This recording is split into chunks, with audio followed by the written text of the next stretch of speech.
Cents Per Mile, featuring Charles Gracie, Paul Gibson, and Josh Haynes.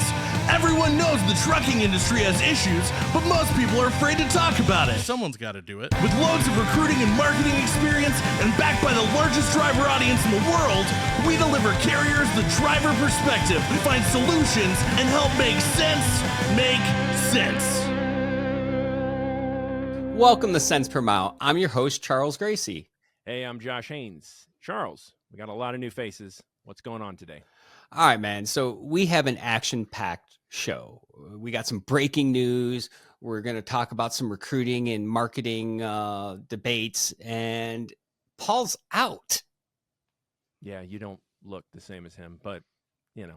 No, we have sponsors, so we're upgrading. But with all this stuff that we have going on, I decided to bring in some big guns. So I brought in co-host Thomas Wasson from Freight Waves and Robert Pearson to help me carry this. Welcome. That's exciting. So without any further ado, we got to get through, checking the boxes for Cents Per Mile. So you can find us on Spotify, Apple Podcasts, YouTube, Amazon Music, Reefs Across America Radio, iHeartRadio, pretty much anywhere you can hear anything that's of value, we're there. You can also rate this podcast, subscribe to it on YouTube. Helps us grow, helps further the reach, and get more information out there for you. And in case you're wondering, you can submit a topic to be a guest or even to become a sponsor by going to centspermilepodcast.com. Sponsor. It looks like we got a sponsor here, Charles. I told you I brought in the big guns. Robert Pearson, our sponsor today is MVT. Proud to be a sponsor. Tell them where they can find you. Absolutely. They can go to drive4mvt.com for great trucking jobs, great services, and a collaborative work environment. That's awesome. Well, let's kick off the show. It's time to get to 10-2 news. All right, for 10-2 news, we got some breaking news for you, and it's so big I can't even cover it. So I brought in the people that actually have the news. I know, what a crazy concept. We got Alvys joining us. We got Nick Darmen and John Carofano. Welcome, guys. Thank you. Thank you. So this is pretty exciting stuff. You guys have been working on a lot of things over there, and there's some exciting news, and I couldn't think of anyone that was qualified to cover this big news except you guys. Tell us what you got going on over there. Well, there's definitely a lot of things that we're building, and one of the very exciting components or modules that we are launching and have already launched is the marketplace. And if I were to describe this marketplace, I would just put it in, it would sound this way. Finally, there's a product designed and produced by Alvys that is so meaningful for our industry that it doesn't just replace anyone, it actually empowers everyone in the ecosystem. For example, low boards. And we're going to empower every low board. Freight brokers. Every freight broker is actually going to benefit from a lot of quality capacity. Carriers. Every carrier is going to make a lot more money by using our marketplace, not because they're going to charge higher rates, but because Alvys will be able to match that perfect open load to empty truck. And that's really exciting for me. And that's the big news for Alvys. You're kind of connecting a couple different components that people would have to go to a couple different areas. You're matching the carrier's TMS to the load boards. Exactly. So just to kind of break down what's happening, let me just describe the sentiment in the industry.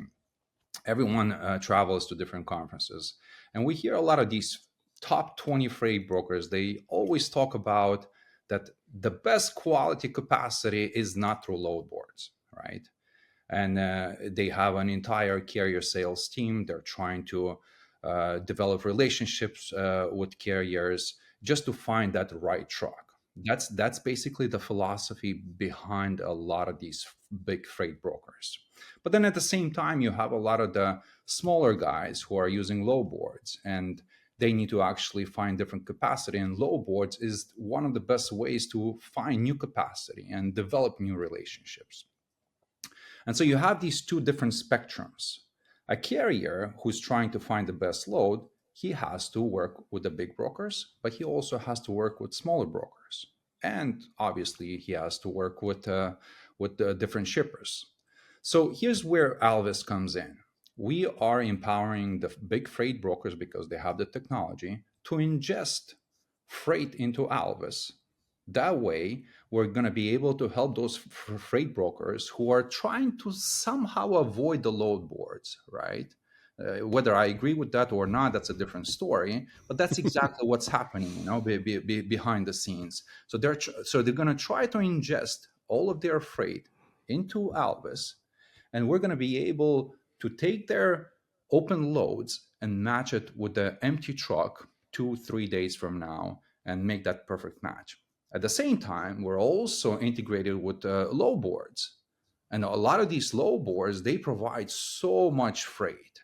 And we want to actually combine, the best of both worlds. We want to bring the good freight from the big brokers. We also want to bring all the freight from load boards. And we give our carriers, our tenants, the ability to pick and choose what's the best for their truck. And this is how they're going to be able to create better profitability for each unit. And I'm really excited about the fact that finally we have a product that's not replacing anyone, not substituting anyone. We're actually benefiting. The entire ecosystem is benefiting just by having this marketplace module. Well, that's kind of cool when you think about it, because so many new things are coming out surrounding AI and people are worried about their jobs. But here you have built something where everyone wins, and it enhances not only the experience, but I'd imagine the revenue per truck by organizing this whole system in a way where people can leverage putting themselves on the system and putting their trucks out there. Absolutely. And just here's what's happening today. Here's how carriers are looking for loads. And I'm sure you already know this story, but just to kind of describe Actually, Nick, Thomas knows this story. I have managed to avoid any sort of brokerage because it's kind of like hauling flatbed. It looked like they were having so much fun out there. I just wanted them to have it all to themselves. All right, Thomas. Well, so it's great. I think when I used to be a broker and then when I was a carrier, that was a big problem because you almost had 3 tiers. And so you wanted to get that brokerage board freight, like you had your internal board. But as a freight broker, you really didn't want your internal board to ever show up on the regular load board where something was wrong. Because like there's 2 tiers of carriers, so combining that all into one platform is super helpful. Because I remember when I was booking loads, you got to log into like 5 different places and you never really know if it's really the right one. That makes sense. I had missed one on the other platform. That sounds like a nightmare. See, this is why I sat that out. It was like going to recorder class and choosing to sit at the back of the class and like, I'm just going to watch this car wreck. But you guys are out there in it, and here you guys are building solutions for it. So I see the value in it. But that's why I wanted to bring Thomas on, because I wanted to give proper appreciation for what this is not any simple lift. Had to be something that your team was working on for an amount of time. Oh yeah. So Thomas, you would definitely appreciate this. You know how dispatch. Here's basically if I were to describe the dispatcher comes in, he has to load or log into different load boards, check out his hundreds of emails, call his close brokers that he has or she has relationships with, and figure out what's the best load for his empty truck. And from hundreds of loads that he goes and analyzes, he or she needs to choose 3 or 4 good loads for about 5-6 trucks. Usually a dispatcher controls about 5, 6, 10 trucks. That's if you have a lot of experience, right? So that's the name of the game, is going through hundreds of different loads, load boards, emails, phone calls. And then you have this fear of missing out. If you don't act quickly, you're going to miss out that load and someone else is going to book that load. That's like the theme of trucking in general. So the fact that you're even trying to address that in any capacity is awesome.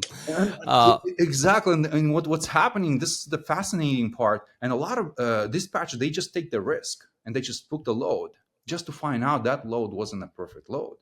So you end up doing 2 things. One, you basically absorb the costs, absorb the losses, because you're trying to keep that relationship going and you're going to deliver the load. Or 2, you're going to call back your shipper or your broker and give the load back and thereby risking you're ruining the relationship with that freight broker. So that's what's happening every day. You got 50-50 chance whether the load you're going to book is going to be good or bad. And so what Alvys is doing, we're trying to get all of those variables analyzed for you within seconds. In fact, the system is going to be able to analyze different variables. So let's talk a little bit about the variables.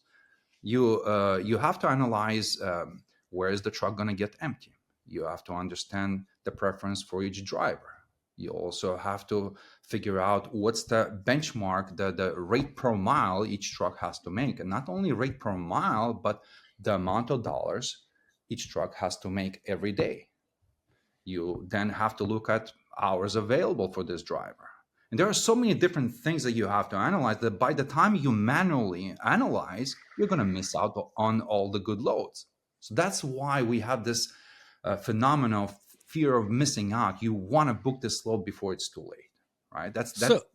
So I imagine that the impact of this is far greater than people realize. And we're going to put a link to the press release in the description of the episode. But tell us a little bit, John, about your feelings about how you feel that this is going to impact the industry in a positive light and what people should be paying attention to. Yeah, absolutely. I mean, I think first and foremost, this is a massive leap forward on our mission, which is really to help our customers spend less time moving more profitable loads, right? On day one, we talked Who doesn't want to do that? Exactly, right? And on day one, we've talked about like these integrations with the load boards, which in and of itself is going to save carriers on Alvys so much time, right? Single pane of glass, not having to deal with multiple screens, discovering freight right within the context of your TMS in Alvys, and be able to automatically create that load as soon as you execute, whether it's book or bid. But as Nick was alluding to, I think where we get really excited is what's to come, right? Yes, we're going to continue to aggregate more freight on platform, but like us being the workflow orchestration platform for most of these carriers from quote to cash, is we're also going to be able to lean into these recommendations, right? It's not just our ability to find the right load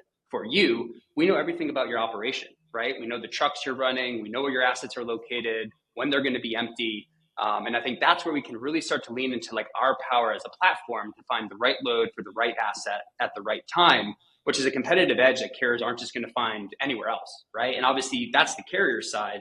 Broker, takes two to tango, right? In these marketplaces, we're going to continue to lean into the broker piece where they can find and source the best capacity. And spoiler alert, like Alvys is supercharging these carriers, right? So like the best capacity is on Alvys, and there's a really nice kind of flywheel that starts to take effect as these things really come to fruition over the next couple of months. I mean, I told you earlier that I have eluded working as a broker, but you got me so pumped up. I think I want to go stage as a broker for a day right now. Robert, you're on the carrier side of this. I mean, what's your feelings on this news? That relationship with a broker becomes extremely important. As much as we have direct customers, our ability to utilize a broker for those in-betweens becomes really, really important. It gets overlooked by a lot of carriers because so many carriers are focused on the contract business that they have that I don't know how many times they overlook a broker by going, oh, we avoid broker freight. Don't do that. You're having a relationship and having an understanding on how to utilize a broker becomes imperative to be successful, in particular if you establish more and more of your contract freight. Yeah, that's huge stuff. And, like I said, we're going to put a link to the press release in the description of the episode. Nick, where can people find you guys if they want to hear more about this? Alvys.com, alvys.com. That's the best source. And, they could always contact us on LinkedIn. We're available. Nick Darmen on LinkedIn. You could always message me. I usually respond to a lot of inquiries, though I wish a lot of those inquiries wouldn't be marketing related. You mean extended car warranty people on LinkedIn? The invasion? Yeah, that's going to be a new topic on Cents Per Mile. If someone else asked me if I want to own a business, can you at least read my profile and realize been there, done that, and got the t-shirt? No, hey guys, I appreciate you stopping by Cents Per Mile to share this news. Huge. Everyone needs to check out Alvys. They're doing some big things, and it's time to go behind the desk with Tenstreet now.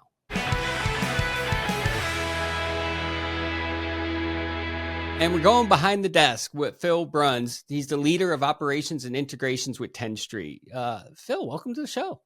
Hey, thanks so much for having me. It's been great hearing what we have going on. Love to see how integrations and interconnectivity really impacts the way that we do the trucking industry, and really how we lead industries as a whole, related to how we do integrations, how we talk between systems, and how those things come together. It's interesting to me that this industry was doing remote work long before most industries even thought about it, right? I mean, it's just been in nature of how it works, and really the efficiency and success relies on seamless communication between systems, drivers, carriers, in-cab systems, brokers, shippers, and the whole world, right? Yeah, I mean, it is. People don't think about it that way, but when you start working on the intricacies of each of the systems and thinking of how you can make your life easier, the one thing I found as a value is Tenstreet has a massive ability to go out there and apply solutions to problems that you didn't know you have. And even if it's something that they don't have right there accessible to them, they're pretty willing to go out there and look into it for you. Yeah, we love collaborating with our clients. We work at the direction of our clients to provide the right connectivity. The industry works best when all the technology connects the right dots. It reduces friction in activities ranging from recruiting to dispatching to compliance to training. And 10th Street, we really feel like the right connectivity and integrations makes everyone's job easier. We're thoughtful with what we do and how we connect, and really using input from our clients and their direction to figure out what things we need to be able to connect and how we can help them with their workflows. In general, what it does is it allows us to help our clients work instead of bouncing between multiple systems. All these integrations really help create single streamlined workflows that allow for folks to be able to do their job efficiently and effectively. That's awesome. Well, thanks for sharing and cents per mile, and looking forward to seeing you guys all at the user conference. And if you're not going, you need to be. It's going to be an excellent time. I am so looking forward to that, and look forward to seeing you guys as well. I said nobody ever, but thank you. Mesilla Valley Transportation, founded by truck drivers for truck drivers. Why choose MVT? Well, it's simple. I started off as a driver. Now I'm managing routes.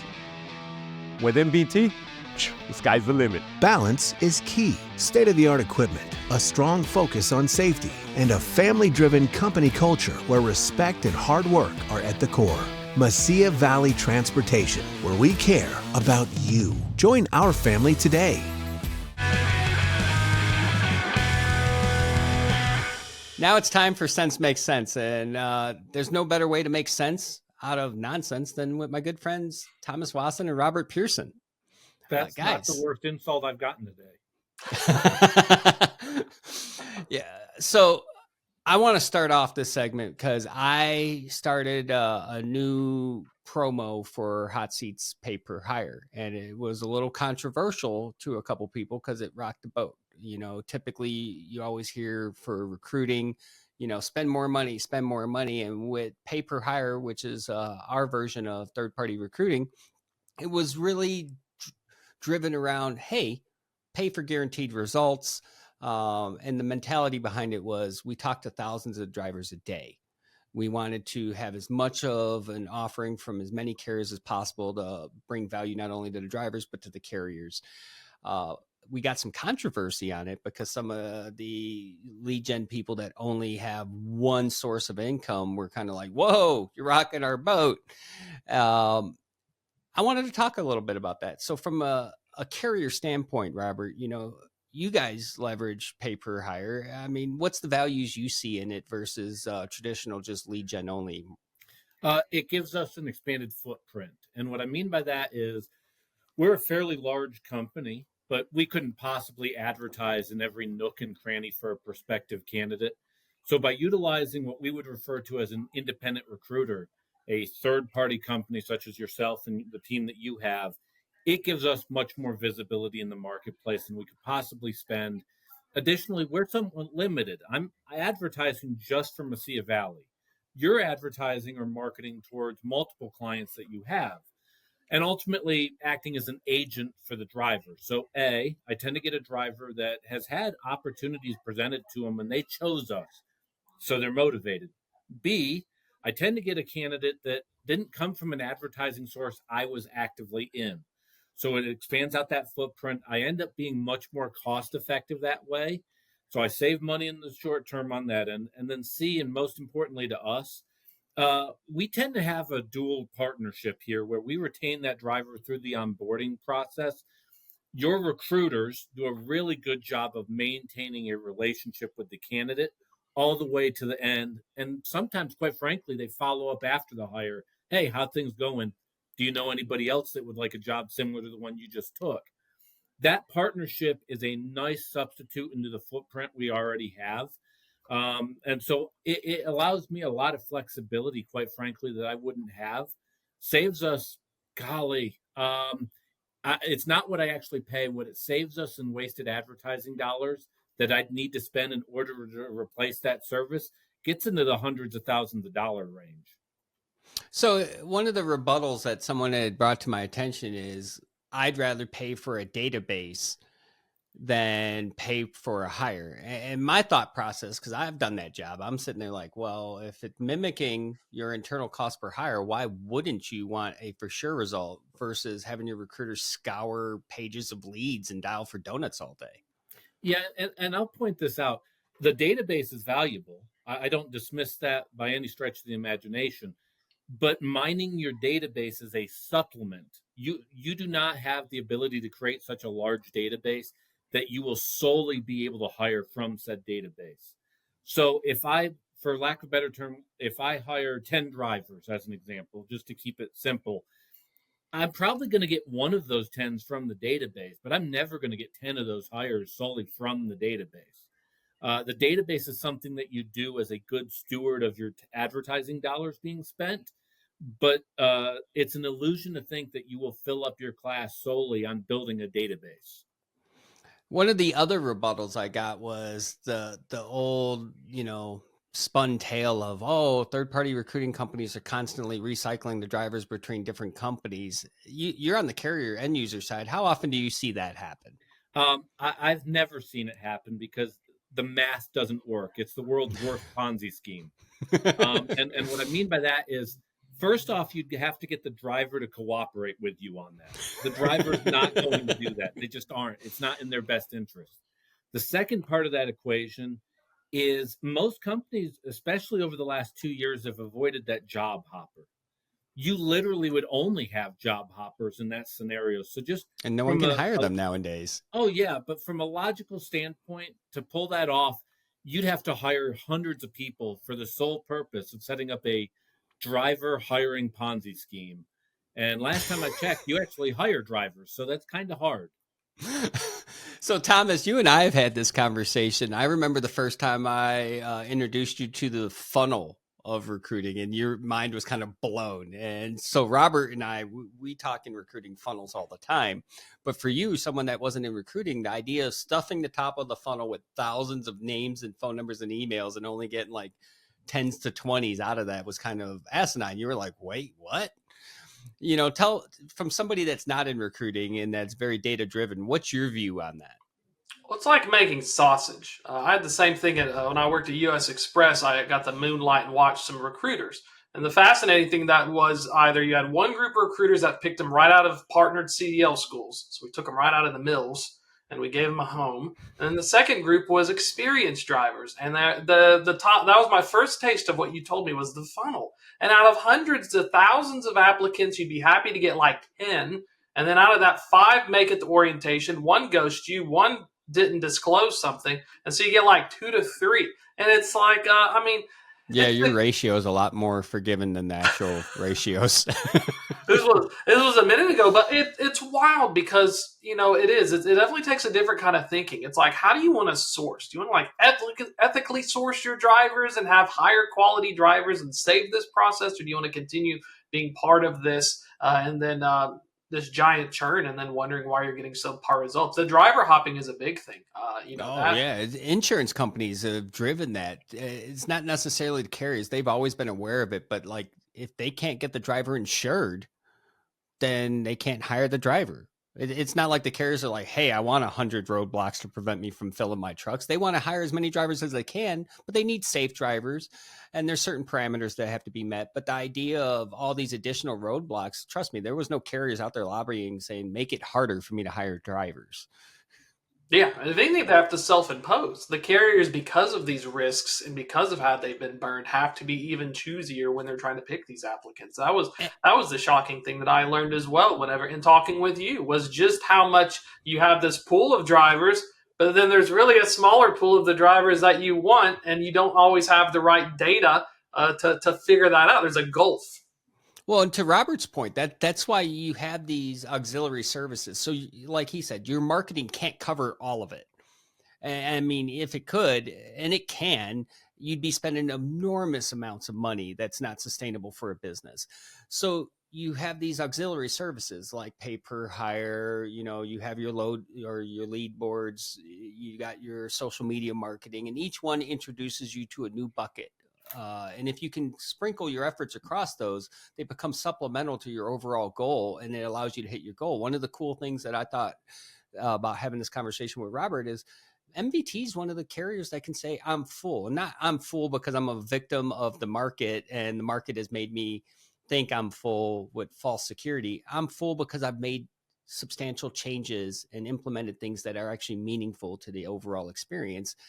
Eventually the pendulum is going to swing the other way. And those carriers that are like, I'm not churning drivers. Well, what are you doing that's not causing churn? Because if you can't directly attribute an action to that reaction, then when the market swings and they start moving, guess where you're going to be back again. And Robert, you and I have had great conversations on that. That was one of the things that we've talked about, where you guys are constantly innovating. Not only your offers, you guys made these manufactured lanes to get drivers more consistent home time, consistent pay. I know it's crazy, the idea that a driver doesn't want to make 900 one week and 2,000 the next. They got bills to pay. There's a lot of thought that goes into that. So I want to segue into that now. Like, as a carrier, the amount of work that you put in on your guys' foundation to not only make the offer attractable to other drivers, but also to kind of improve the retention through the experience. Tell us a little bit about that journey. Yeah, and we've talked about it extensively. It's really that difference between capacity development versus recruiting. And in a simple boiled down model of it, recruiting is really, I'm just trying to fill a seat.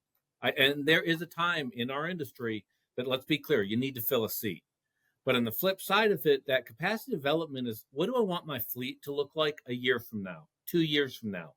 And it starts every single hire and having that calculated effort of, hey, at this point next year, I want to have this percentage of this drivers that fits into this bucket, this bucket, this bucket. And that happens with every single hire that you bring in through the door. It comes from having a sway over what your turnover is. Not mindlessly just watching people fall out your funnel of the company on the back end, but going, hey, you know what? This is the bottom 10% of our fleet that we either need to train and develop, or we need to accept the fact that they're not going to stay here. And this is the top 10% of the fleet. How do we get more people into the top 10%? How do we train those people and develop them? How do we work with our recruiters and our independent recruiters like Hot Seat to bring in a candidate that's going to fit into that 12-month vision? And if you do that 12 months later, you will have a recognizable difference from a turnover standpoint, a productivity of the truck and the driver standpoint, and a much clearer direction on, quite frankly, what customers you should and should not be working with. Part of where our turnover has been cut in half over the last 12 months has been by design of what candidates most likely to have success with us, what company or what customer is most likely to satisfy the driver. And at the end of the day, can we put those two things together? So not everyone's doing that. No. So knowing that not everyone's doing that, does that blow your mind, Thomas, that like something so common sense approach is just not widely received? Oh, coming from the cogs of the machine. So the very largest of carriers, it's like hungry hippos. You fill the chum bucket. You basically have goals per month per tractor, and you have the seated truck count. And every time they're because as we used to say, if they're on the back and they're not seated, you're just paying for them. If they're parked in the back of the fence, they're not making you any money. So you got to seat those assets. And so it was constantly, you didn't even have time. You just needed the pulse, and they needed to fit the criteria. You threw them in. And then when I went to my startup that I came from called AI Fleet, it was a very small fleet. Now they're up to like 250, 300 trucks. But those recruiting decisions, I think, reverberate so much more than the mega carrier machine, because the drivers. I had like 5 or up to 10 was after we got the tech stack good. And you can really tell. And that's when I started, I was like, I need to get Charles. I've been advocating for Charles, because I see these drivers, you need 2 years of experience, and they can't figure out how to operate an ELD.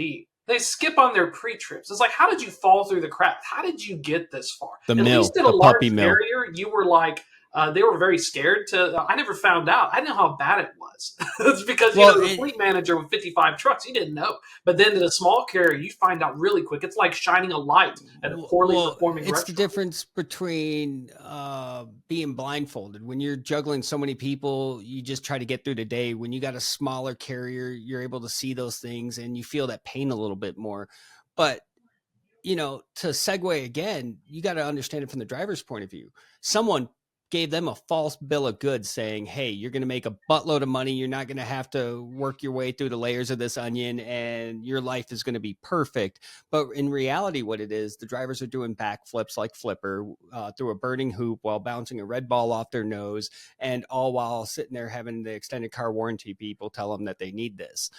It is an environment where it is self-inflicted pain by the industry. And I think, having people like yourself, Thomas, who dive into the data and share those analytics so people can make educated choices, having carriers like yourself, Robert, people that generally care about the experience overall. I think, coming together, having these conversations, sharing those point of views, I think that's what's needed. I don't think it's a driver shortage. I think it's a shortage of education going in the industry.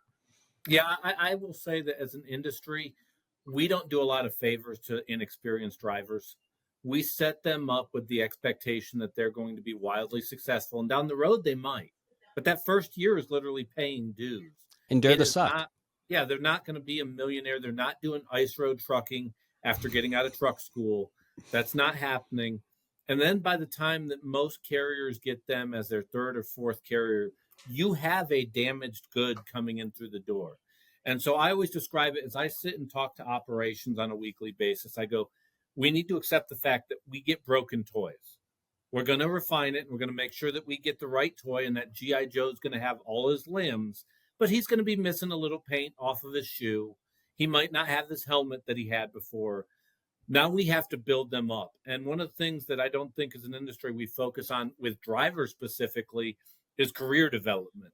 We are so much in the mindset of let's get through this next week that we don't really sit down with the driver and go, hey, where do you want to be a year from now, 2 years from now?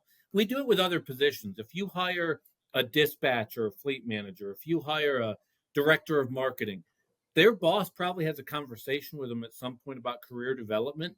As an industry, we don't do that with the driver. And so we should not be surprised at the result. We talk a lot about the drivers and solutions on cents per mile. And the reason we can talk solutions is we provide them in our day job. At Hot Seat Services, we're all about providing solutions. Instead of throwing at the wall like everyone else and just trying to cram the top of the funnel to see what falls out, we're providing today's top drivers for your top lanes using our professional recruiters, our marketing, to give you a guaranteed cost per hire model. So if you want to hear more about it, check out Hot Seat Services. Let us hire you some drivers today. Guys, I appreciate you coming to the show to help me carry it home, but we're here. We're running out of time, and it was great. I appreciate your insights. But until next time, thanks for tuning in to Cents Per Mile. I'm your host, Charles Gracie, and tune in to Cents Per Mile to make trucking great again.